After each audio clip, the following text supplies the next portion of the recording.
ঘরের আশেপাশে এই 4টি জিনিস থাকলে মা লক্ষ্মী কখনোই সেই ঘরে প্রবেশ করেন না, দরজা থেকেই তিনি ফিরে চলে যান। কি সেই জিনিস, সেটা জানার আগে প্রভু শ্রীরামের ভক্তরা লাইক করে কমেন্টে জয় শ্রীরাম লিখে দিন। নাম্বার 1, যেসব বাড়ির মুখ্য দরজার সামনে কোনো নর্দমা বা ড্রেন থাকে অথবা বাড়ির সামনে অতিরিক্ত ময়লা আবর্জনা জমাট বেঁধে থাকে, সেই সব ঘর দেখে মা লক্ষ্মী দূর থেকেই ফেরত চলে যান।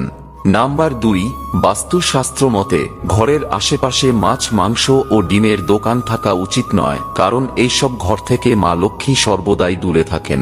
নাম্বার 3, যেসব ঘরের সামনে মদের দোকান থাকে সেই সব জায়গায় ঝগড়া, মারপিট ও অশান্তি লাগা রোজকার একটি সাধারণ ব্যাপার, আর মা লক্ষ্মী এইসব জিনিস একদমই পছন্দ করেন না। নাম্বার 4, যে ঘরের আশেপাশে জুয়াখানা থাকে বা জুয়া খেলা হয় সেই সব স্থানে কলি যুগের ছায়া দেখতে পাওয়া যায়, ফলে মা লক্ষ্মী কখনো সেখানে ফিরেও তাকান না।